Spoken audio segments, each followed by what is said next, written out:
This is a map of Mexico. This is actually my background map. It's kind of raggedy. You can see. This is a map actually of Mexico City. I bought this in Mexico back in 1994. I believe it was. It's a map of Mexico City.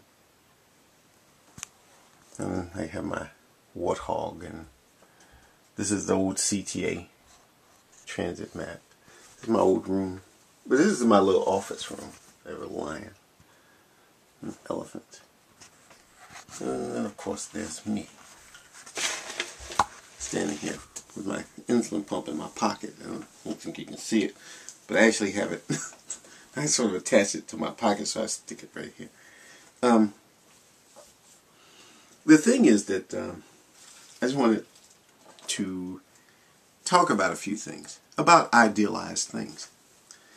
The idealized family. You know, I guess when you grow up, you look at things on TV, you listen to other people, and you have these ideals of how things ought to be.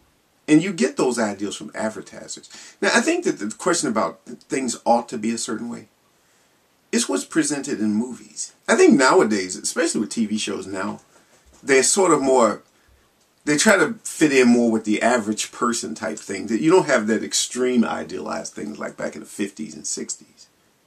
You know, nobody's family was like Ozzie and Harriet.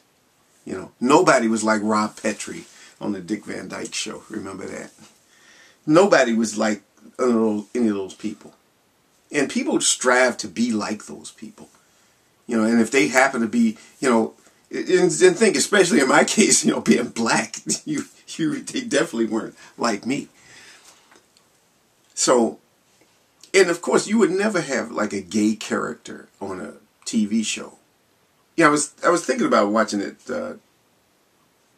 thing. I have it on DVD, 6 Feet Under. You know, you got this guy who one of the characters on there is gay. Well, a couple of characters, but you know that family, the Fisher family. And it's just interesting because that never would have been the case a long time ago. Now, granted, there's still some degree of idealized stuff. But there is a kind of consciousness in the way things are on TV shows. And in movies and things like that. But still, you know, we don't want, really, when we go to movies, or when we watch a movie on a TV show or something, we really don't want to see the average. We want to see the extraordinary. We want to see the idealized. We want to see things to some extreme degree. And I think it's okay up to a point, but then you have to kind of realize that, yeah, well, you know, yeah, but that's just a fantasy. But some people have a hard time with that. And I understand the difficulties of things. But you know what? You have to learn to see things for what they are. You know, maybe it's not 100% new. You know, sometimes we think, well, because of our modern technology, because of the media. But think back 100 years ago, 200 years ago. What did people understand about the world? It came from movies. Not from movies, obviously. Like David Hume didn't watch a movie or something, but he read books. Yes, people were writing books then, yes, of course. And there were novels.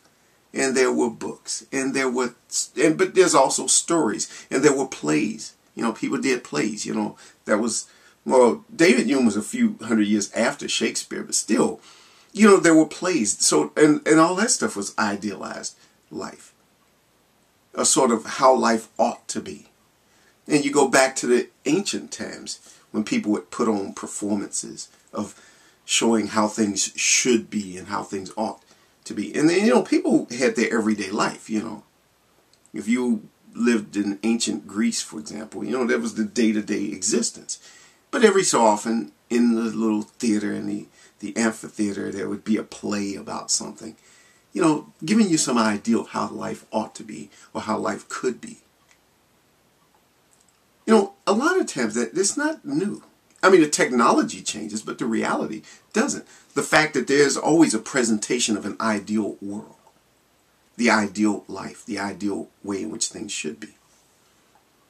And we always contrast that between the life we actually live and the life that's presented to us.